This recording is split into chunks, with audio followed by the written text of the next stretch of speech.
Saint Louis-Marie Grignion de Montfort was a French Roman Catholic priest and confessor. He was known in his time as a preacher and was made a missionary apostolic by Pope Clement XI. As well as preaching, Montfort found time to write a number of books which went on to become classic Catholic titles and influence several popes. Montfort is known for his particular devotion to the Blessed Virgin Mary and the practice of praying the Rosary. Montfort is considered as one of the early writers in the field of Mariology. His most notable works regarding Marian devotions are contained in The Secret of Mary and The True Devotion to Mary. The Roman Catholic Church, under the pontificate of Pope Pius XII, canonized Montfort on July 20, 1947. A founder's statue, created by Giacomo Peruziani, is located in an upper niche of the south nave of St. Peter's Basilica.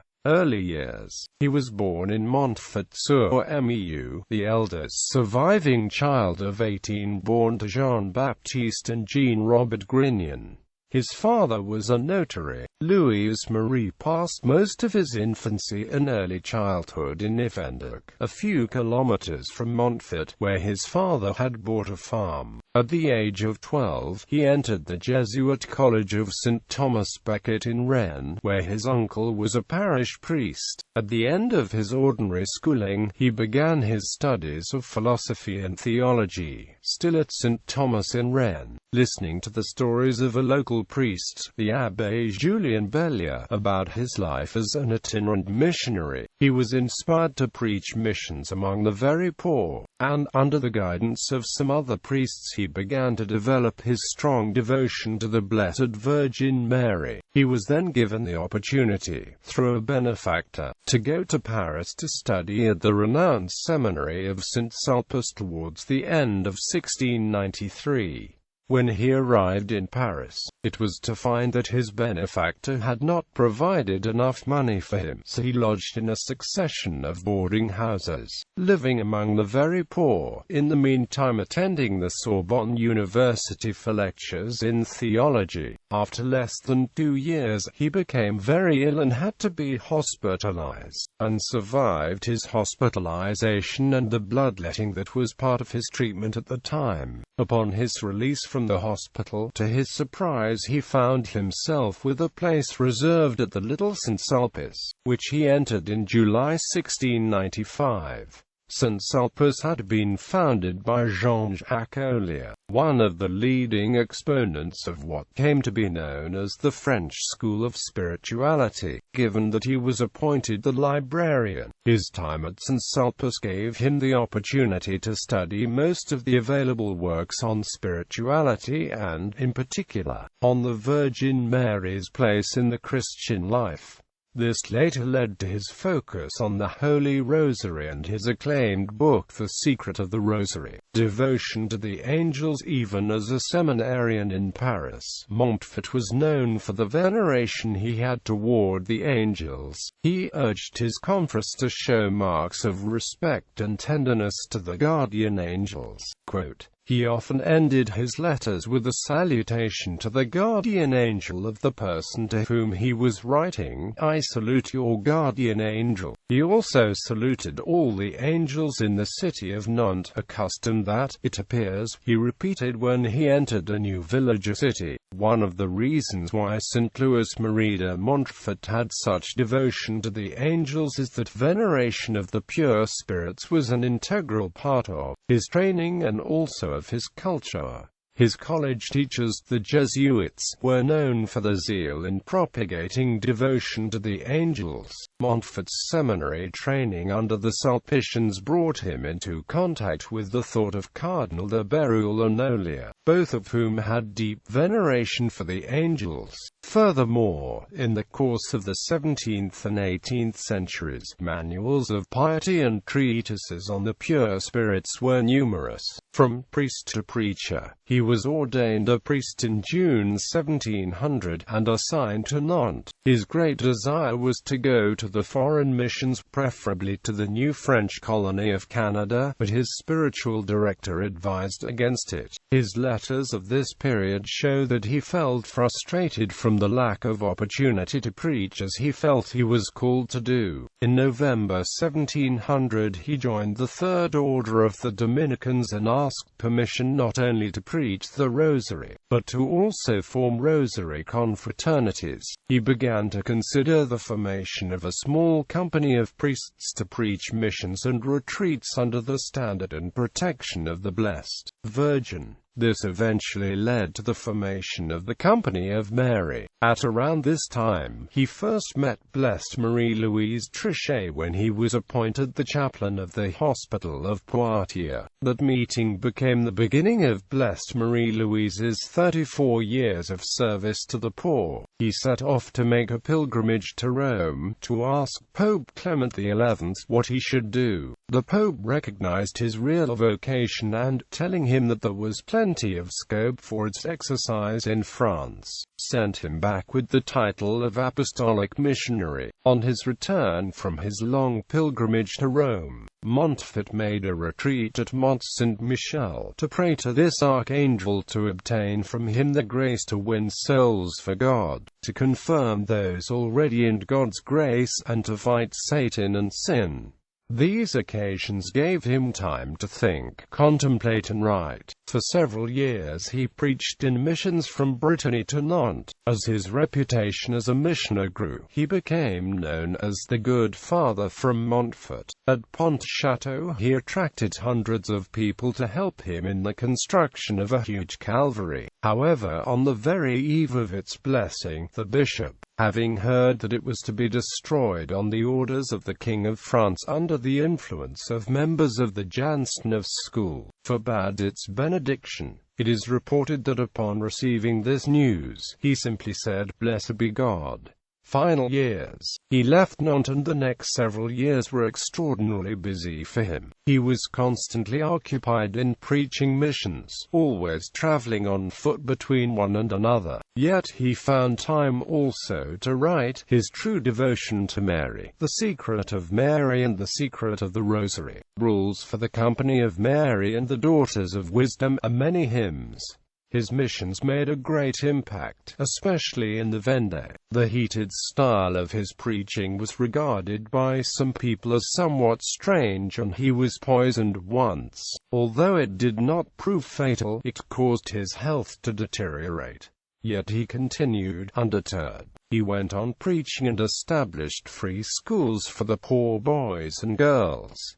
Daughters of Wisdom. The Bishop of La Rochelle had been impressed with Montfort for some time and invited him to open a school there. Montfort enlisted the help of his follower Marie-Louise Trichet, who was then running the General Hospital in Poitiers. In 1715 Marie-Louise and Catherine Brunet left Poitiers for La Rochelle to open the school there, and in a short time it had 400 students. On August 22, 1715, Trichet and Brunet, along with Marie Vallot and Marie Rainier from La Rochelle, received the approbation of Bishop de Champflower of La Rochelle to perform their religious profession under the direction of Montfort.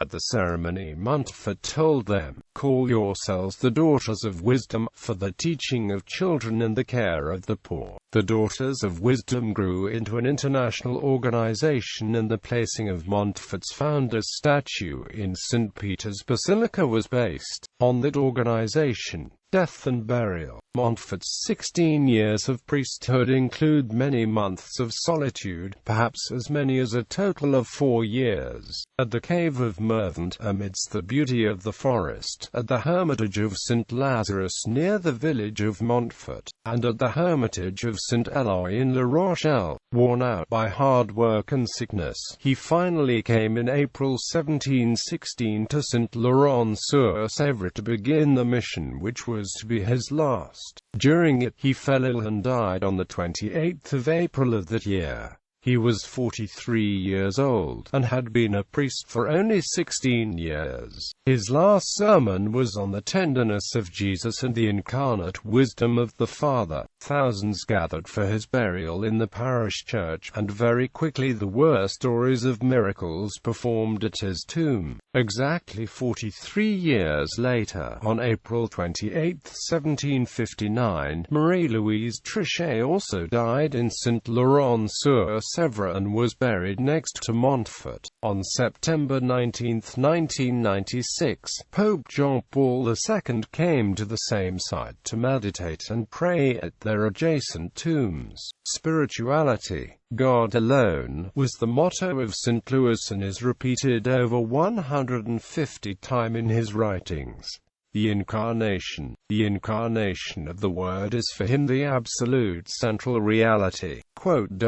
Love of the Blessed Virgin Mary, fidelity to the cross, missionary zeal, total consecration to Mary. In Montfort's approach to Marian consecration, Jesus and Mary are inseparable. He views consecration to Jesus and Mary as a special path to being conformed to, united and consecrated to Christ, given that, of all creatures the one most conformed to Jesus Christ. It follows that among all devotions that which most consecrates and conforms a soul to our Lord is devotion to Mary, his Holy Mother, and that the more a soul is consecrated to her, the more will it be consecrated to Jesus Christ. Louis de Montfort influenced a number of popes in the 19th century. Pope Pius IX considered it the best and most acceptable form of Marian devotion, while Pope Leo XIII granted indulgences for practicing Montfort's method of Marian consecration. Leo beatified Montfort in 1888, selecting from Montfort's beatification the day of his own Golden Jubilee as a priest. In the 20th century, Pope Pius X acknowledged the influence of Montfort's writings in the composition of his encyclical Ad Diem Illum. Pope Pius XI stated that he had practiced Montfort's devotional methods since his early youth. Pope Pius XII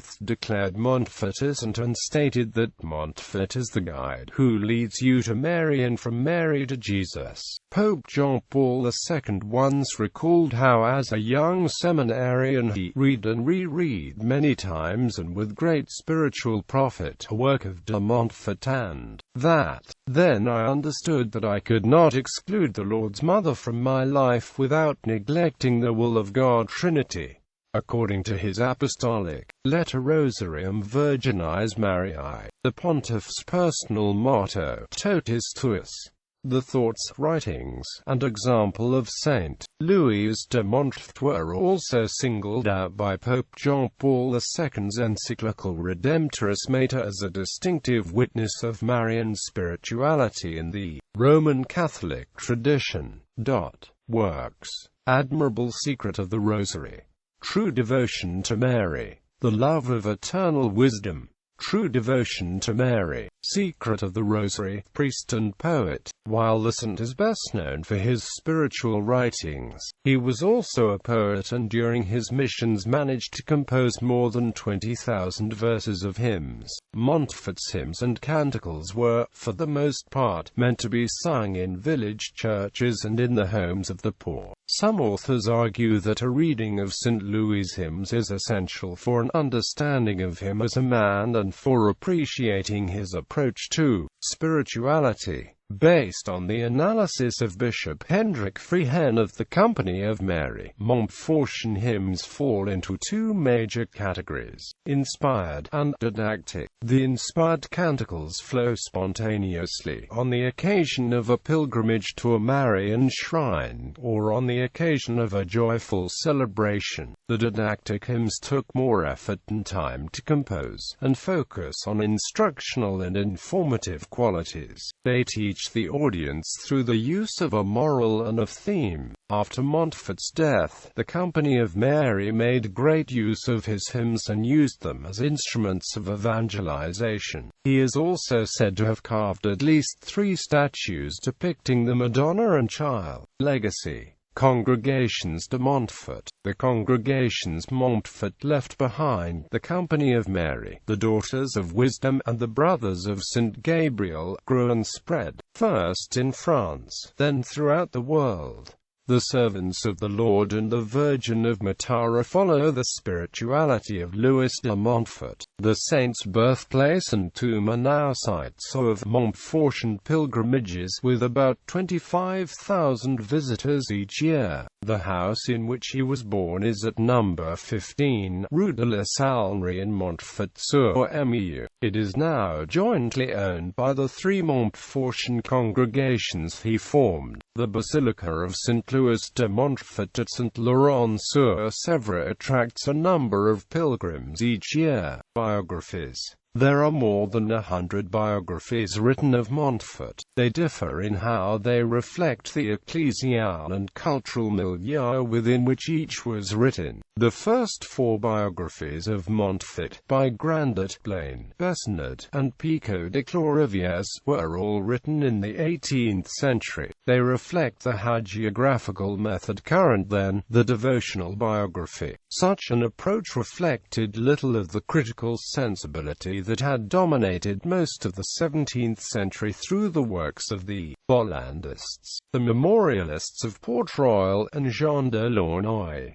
They sought to edify, praise, eulogize, and idealize. Such early biographies are filled with anachronism, incoherence, and overgeneralization. Despite such limitations, Montfort's early biographers provide valuable material. They have preserved eyewitness accounts and original documents, and they offer a solid historical foundation for reconstructing many of the truths of Montfort's life. The 19th century's romanticized conception of history influenced hagiography in two main ways. 1. Although a biography should relive the outer events of a saint's past, it was more important to describe the interior drama of his soul. 2. The 19th century biographies of Montfort reflect this historiographic orientation. Two biographies were prepared for the Montfort's beatification, one by Fontainebleau and the other by Persona. The latter is almost a translation of the former. They limited themselves to recounting the events that took place and did not go into Montfort's psychology. On the other hand, Harvard published a collection of Montfort's unpublished letters and established a chronology of the first years of his priesthood. A. Crosnier's biography was also influenced by 19th-century Romanticism.